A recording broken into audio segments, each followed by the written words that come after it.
The Wisdom of Insecurity, vertical bar Socrates. We often chase certainty as if it were a crutch, but have you ever stopped to think that the biggest prison isn't doubt, but rather the illusion of safety? The more we try to control every little detail of life, the more we become captives of anxiety and comparison. It's like trying to hold water in your hands. The harder you grip, the faster it slips through your fingers.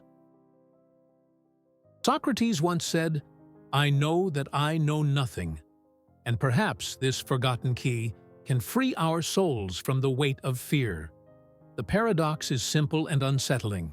True wisdom arises from insecurity. Are you ready to face this reflection? What you discover may change everything. The illusion of control.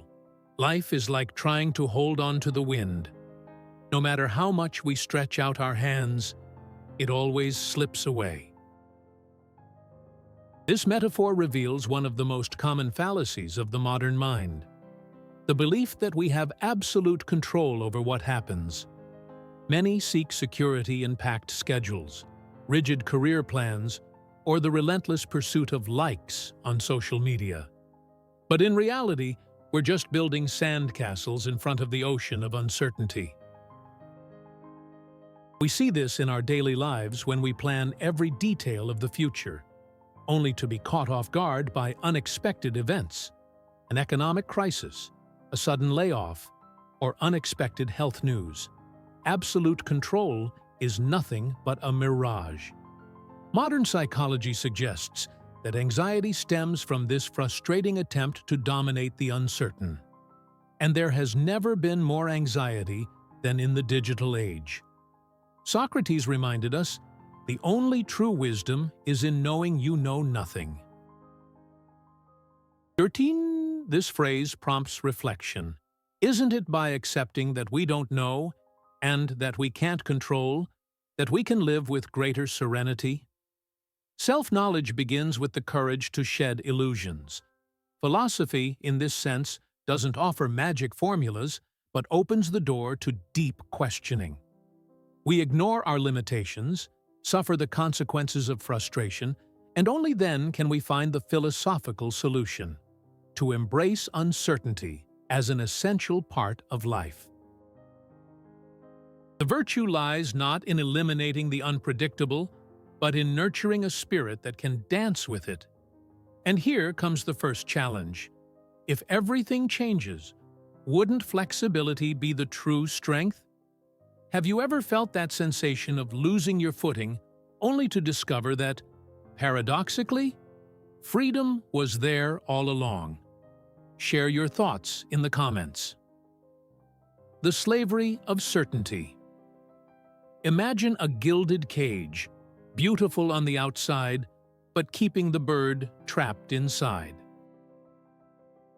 Certainty operates exactly this way. Many seek it as a synonym for peace, but in reality, it confines us to rigid beliefs, inflexible routines, and fixed identities. When we believe we already possess the truth, we stop being open to questioning. And it's at this point that the soul begins to wither. We see this entrapment every day when someone can't bear to be wrong in a discussion, or when social media creates echo chambers, reinforcing only what we already believe. Social psychology refers to this phenomenon as confirmation bias, and it's one of the greatest enemies of self-knowledge. The more certainty we seek, the less space we leave for reflection. Socrates insisted that the unexamined life is not worth living. When we stop examining out of fear or laziness, we fall into ignorance disguised as conviction. It's ironic. We think certainty protects us, but it makes us fragile because it prevents us from dealing with the inevitable changes of reality. The consequence is clear. We create a fragile identity that crumbles at the first unforeseen challenge. It's like building a house on sand. The philosophical solution? Embrace the spirit of the Greek philosopher. not as someone who knows, but as someone who seeks, who remains open to dialogue, doubt, and growth. Virtue is born from the humility of admitting that there is always something to learn. And perhaps here lies the key. It's not in certainty that we find strength, but in the ability to detach from it. This doesn't make us more insecure. On the contrary, it makes us freer. So I ask you, how many of your certainties today are, in fact, just invisible cages? Have you realized how your own truths may be trapping you? Share your thoughts in the comments. The anxiety of the digital age. Think of the metaphor of a river. At every moment, the water that flows is never the same. Heraclitus said, "You can't step into the same river twice." Yet, we live as if we could freeze this flow, trying to capture moments in photos, likes, and shares. This urge to hold on to the moment is the fuel for digital anxiety, the endless quest for immediate recognition. In daily life, just observe how we compulsively check our phone notifications, as if every alert were a promise of validation. Recent studies in neuroscience show that social media stimulates the same brain areas activated by gambling addiction. It's no wonder we feel restless when we're disconnected for a few minutes. We confuse digital presence with personal worth. If Socrates were alive today, he might look at this behavior and ask, "Isn't this quest for approval just ignorance dressed as need?" Wisdom would then be recognizing that the soul doesn't feed on likes, but on virtue, reflection, and self-knowledge. The true value isn't measured by the number of followers, but by the depth of who we are. The consequence of living immersed in this logic is clear: chronic anxiety, incessant comparisons, and a constant sense of inadequacy. What should be a tool becomes a prison. Philosophy emerges once again as a source of liberation. Instead of seeking outside, we turn our gaze inward, not to deny the digital world, but to use it consciously. The philosophical solution is simple yet demanding. Question every interaction. Does this bring me closer to who I am, or does it merely distract me from myself? This question can be uncomfortable, but it opens the door to a life more aligned with truth. Because, at the end of the day, it's not technology that traps us, but the lack of reflection on how we use it. So tell me, do you control your phone, or does your phone control you? Share your thoughts in the comments. The necessary loneliness. Loneliness is like a mirror that doesn't lie. We often flee from it because it reveals what we try to hide: our vulnerabilities, fears, and contradictions. In the rush of our routines, we dive into endless meetings, binge-watching series, and infinite scrolling on social media, all to avoid facing that inner silence. But it's in that uncomfortable, raw emptiness that the chance for true self-knowledge is born. Without solitude, philosophical reflection becomes impossible, as we are always reacting to external noise, never listening to our souls. In the modern world, loneliness has almost become synonymous with failure. If someone has lunch alone, there's a sense of being judged. And paradoxically, we've never been so connected yet so lonely at the same time. Psychological research indicates that chronic loneliness affects health similarly to smoking, slowly eroding well-being. Yet, here's the paradox. Chosen momentary solitude can be healing. It's not punishment, but an invitation to introspection. Socrates might say, facing this dilemma, "Know thyself." This phrase, inscribed at the Temple of Delphi and echoed through the centuries, is not a banal suggestion, but a profound call. Without diving inward, we continue to live superficial lives, defined by external expectations. Wisdom begins in silence, in the act of confronting one's own mind without masks. It is painful, yes, but it's the only path to virtue. After all, how can the soul flourish if it never sees itself naked? Ignorance leads us to believe that loneliness is synonymous with eternal emptiness. The consequence of this is constant escape. We seek companionship in any form, even in toxic relationships or endless distractions. The result is a cycle of dependence that suffocates the truth.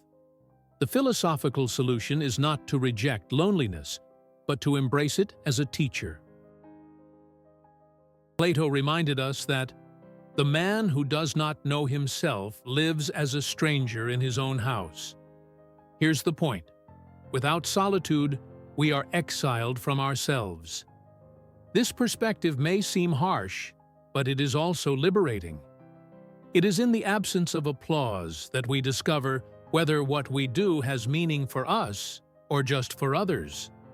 When we endure solitude, we learn that our own company is not a burden, but a garden to be cultivated.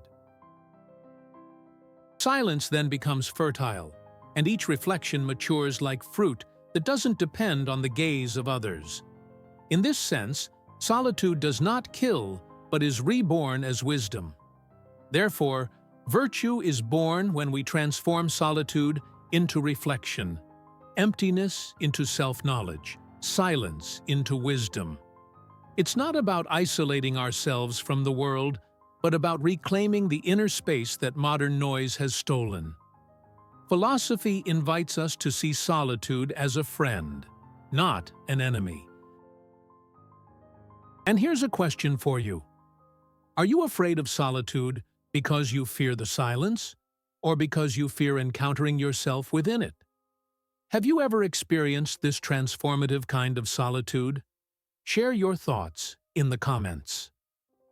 The moment of examination. There's a narrow corridor between who you think you are and who you really are, much like the passage from Plato's cave to the light. With each step, insecurity pulses, because truth illuminates and blinds at the same time. You want to run back to the shadows, but something in your soul is asking for more air. Wisdom isn't comfort. Wisdom is the flame that burns illusions until they turn to ash. Philosophy is the act of crossing over, not memorizing maps of the crossing. And sincere questioning hurts because it tears away masks glued on by vanity and fear. Today, here, now, do you face it or retreat? Think of real life. The difficult conversation you've been avoiding, the career decision you keep putting off, the digital break you always postpone for later. Psychological studies show that tolerating uncertainty reduces anxiety and increases clarity of action. But your hand trembles when you go to turn off your notifications, doesn't it? Social comparison whispers, and the desire to be seen shouts louder. Self-knowledge demands that you shed a bit of the character to gain the person. Virtue is born when the desire to appear gives way to the desire to be. And reflection becomes a commitment, not a spectacle. Do you know what I'm telling you? Socrates would ask. The unexamined life is not worth living. Seek, what if everything you believe is just an illusion? What if the security you defend is your greatest prison? What if you've never truly known yourself? What if your truth is just an echo of the crowd? What if your soul is asking for less noise and more silence? What if now is the moment to choose who guides you? Fear or wisdom? Ignorance, confusing certainty with protection and doubt with weakness. Consequence, anxiety, rigidity, repetition of mistakes, a vicious cycle without escape. Philosophical solution, maieutic, birthing truth from within, through honest dialogue with yourself and the world. Ignorance, treating philosophy as an ornament, not as a daily practice. Consequence: fragile beliefs that shatter at the first impact. Solution: self-examination, as Epictetus would say, focusing on what depends on us and letting go of the rest. Result: stable virtue, tranquil courage, self-knowledge that breathes. Aristotle would remind us that virtue is habit. Therefore, courage can also be trained.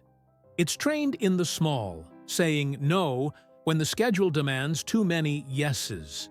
It's trained in the intimate, silencing the urge to respond out of vanity and listening for truth. It's trained in the body, a care routine that supports the mind in the rain. Wisdom is not born ready. It emerges from repeated choices made with clarity. Reflection without practice is a blade without a hilt.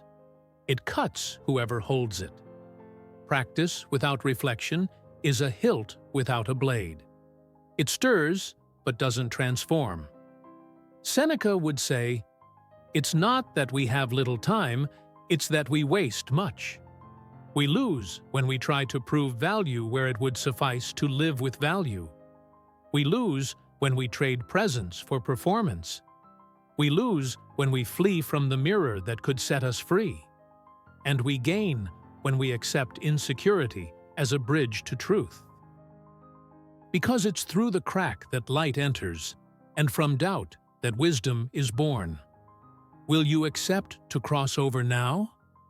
So, faced with this moment of examination, do you choose the comfort of the shadows or the light of truth that both wounds and heals?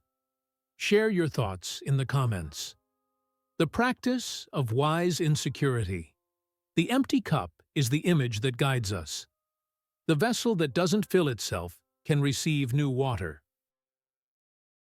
In life, we fill the cup with certainties, and it overflows when reality arrives. Keeping the cup partially empty is choosing questioning as a habit. This isn't weakness, it's wisdom applied to daily life that silently transforms the soul. Philosophy here is a method of living, not an intellectual ornament to impress. Truth doesn't fit in a cup full of pride, because virtue needs space.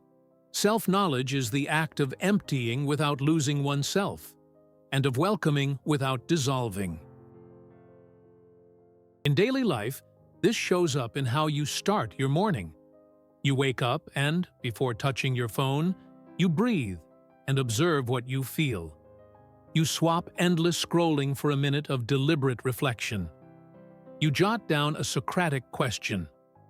What really depends on me in the coming hours? Epictetus would smile at this beginning. Attention to what is yours, serenity to what is not. You become less reactive and more responsible for your own presence.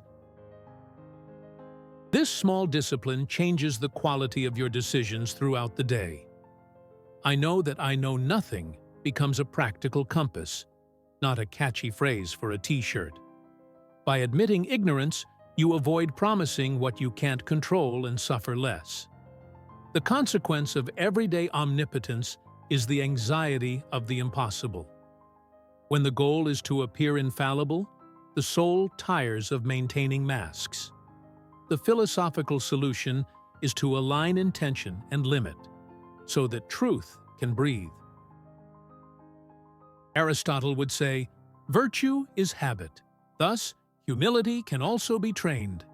It's trained by asking more and asserting less, listening more and reacting less. There's science in this choice, not just ancient poetry. Research on tolerance for uncertainty links it to lower stress levels. Daily gratitude reconfigures attention to what exists, not to what is lacking. This reduces social comparison, one of the engines of digital anxiety. Wisdom encounters the real without anesthetics, and truth becomes less frightening. Philosophy becomes a tool for care, not a hammer for judgment. Reflection here is mental hygiene, daily, simple, honest. Ignorance. Believing security means accumulating quick answers. Consequence. Rigidity, fear of making mistakes, panic in the face of the new. Philosophical solution. Making doubt a practice, listening a muscle, pause a habit. Ignorance. Confusing opinion with identity and algorithm with oracle. Consequence. Outsourced life, idle virtue, distracted soul. Solution. Socratic maiutics. Birthing one's own truth through dialogue with the real. Result? Quiet self-knowledge, firm wisdom, tranquil courage. You might wonder, what if I fail on this path? Failing is a constitutive step in learning. Socrates didn't promise immunity. What he offers is a way to fall and rise with greater clarity. You breathe, return to the empty cup, and begin the act of questioning anew. Truth doesn't arrive screaming. It approaches when you create space. Virtue grows discreetly, like roots supporting a tree in windy days, and the soul learns to dwell in insecurity without breaking. So, are you willing to empty your cup a bit today so that wisdom can enter? Share your thoughts in the comments. Insecurity is not the enemy. It is a demanding teacher that returns us to the essential. When we accept limits, truth finds a way. When we practice questioning, wisdom finds a home. Philosophy is an act of presence, self-knowledge that translates into choices, virtue that expresses itself in actions. In the space between impulse and response, your soul decides which side to take, fear or freedom. May you choose reflection, not to complicate life, but to clarify it. If this journey ignited something within you, share it with someone who needs calm courage. And to continue cultivating this dialogue, subscribe and comment on which Socratic question will guide your tomorrow. The next step may reveal something even deeper.